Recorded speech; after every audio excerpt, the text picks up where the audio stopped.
तो वो ये था कि मैं एक दफ़ा का वाक़या सुनाता हूँ सरदार इब्राहिम साहब का कि गाजी मिल्लत साहब को दाढ़ का दर्द हो गया। तो इत्फाक से वो उनके ड्राइवर जी साहब ने मुझे बताया कि वो उनको दाढ़ का दर्द है।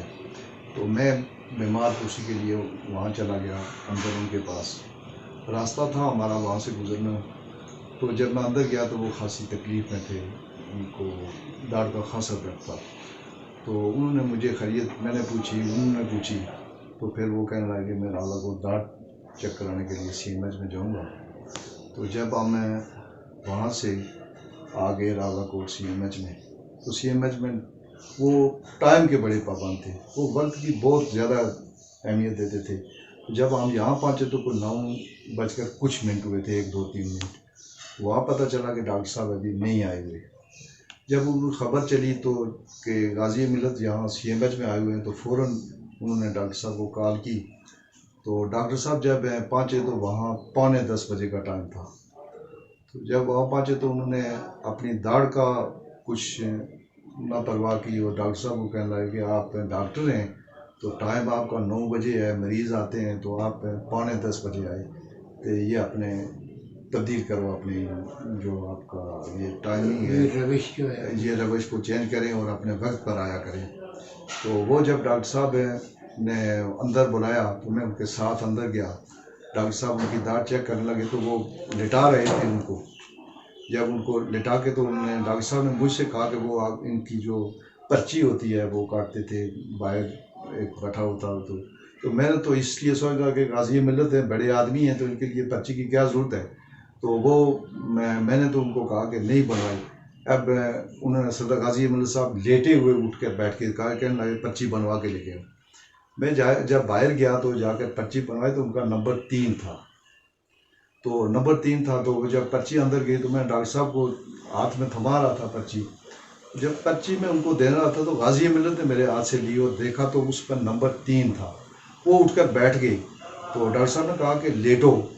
गाजी मिल्लत साहब को कहा कि आप सर लेटें। उन्होंने कहा नहीं, मेरा नंबर 3 है, 2 मरीजों को चेक करेंगे, 2 मरीजों को आप चेक करेंगे, मेरा तीसरा नंबर है। उन्होंने कहा नहीं, कोई नंबर की बात नहीं। आप उन्होंने कहा मेरा दिल का अटैक तो नहीं है कि मैं मर जाऊंगा या कोई ऐसी बात है, ये दाढ़ का दर्द है, इससे बंदा मरता नहीं है, लिहाजा आप 2 मरीजों को चेक करें। वहाँ से उठे वो बाहर एक सिमटी बंच बना हुआ था वहाँ, तो उस बंच पर वो बैठ गई।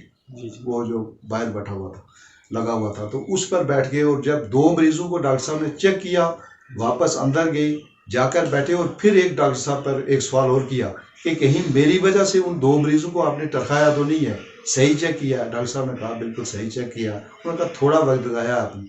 फिर डॉक्टर साहब ने जब दाढ़ चेक की तो उन्होंने कहा जी आपकी दाढ़ में कोई रेशा वगैरह है, स्वेलिंग है, तो ये हम निकाल नहीं सकते। उन्होंने कहा दाढ़ में निकलवा, ये मेरी अपनी चीज़ है, इसको निकलवा नहीं हो, इसका इलाज करो, आप डॉक्टर हैं, अब इसका इलाज करो। तो फिर वो डॉक्टर साहब ने कोई दवाइयाँ लिखी, फिर हमने वो दवाइयाँ ली तो अल्लाह के करम से वो फिर उनकी दाढ़ ठीक हो गई। अच्छा। तो कहने का मतलब ये है कि उसूल की बात कर रहा था कि आप देखें कि उन्होंने अपना, हम लोग होते हैं, बिजली का बिल होता है, कोई चीज़ होती है, डॉक्टर के पास जाते हैं तो हम कहते हैं कि जल्दी जल्दी हमारा काम हो जाए। ये अगर मरीज़ मरता भी है तो हम कहते हैं मैं चेक हो जाऊँ और मरीज़ जो मरने वाला मरीज़ है वो बेशक रहे। बिजली का बिल होता है, हम लाइन में नहीं कि मेरा बिल ऐसा हो जाए, मगर ये उसूल उन्होंने हमें बताया कि अपने नंबर का, कि अपने नंबर पर अपनी बारी पर लाइन में लग के तो अपना काम करवाएं। तो इसमें जो है ना वो बात आज, इस बात को हुए बहुत 30-35 साल हो गए, मगर आज भी मुझे वो बात याद है। जब भी मैं किसी लाइन में गाजी मिल्लत के साथ आपकी काफ़ी नशिस्त बर्दाश्त रही है। जी जी जी जी ये जो एक दफ़ा आपने एक बात बताई थी मुझे, कुर्सी वाले मामले। अच्छा, वो जब हमारे स्कूल में गए उस वक्त वो सदर थे।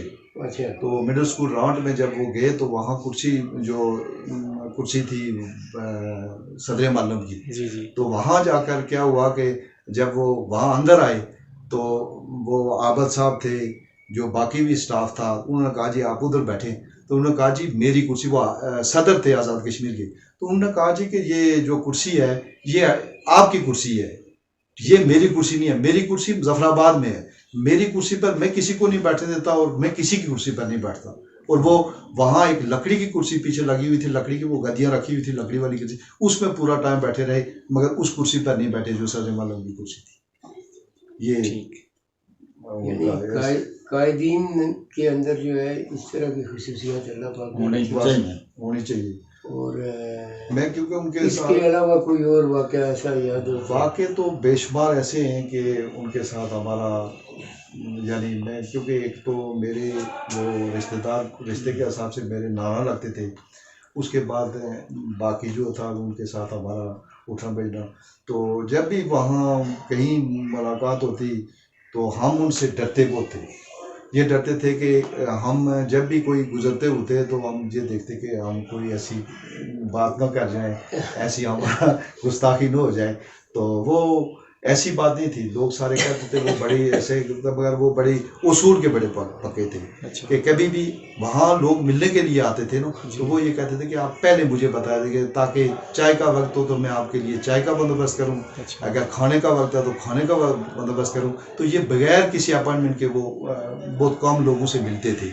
वो ये बात नहीं थी, वो लोगों के जहन में कोई और बात थी, मगर वो कहते थे कि मैं पहले मेहमानों की जगह का तयन कर लूँ, मैं मेहमानों के लिए कोई खातिर तवाज़ुन की बात कर लूँ, तो ताकि ये ऐसी बात हो कि उनका बड़े बड़े बहुत शुक्रिया सर, बहुत बहुत शुक्रिया, आपने बड़ी कीमती बातें बताई हैं।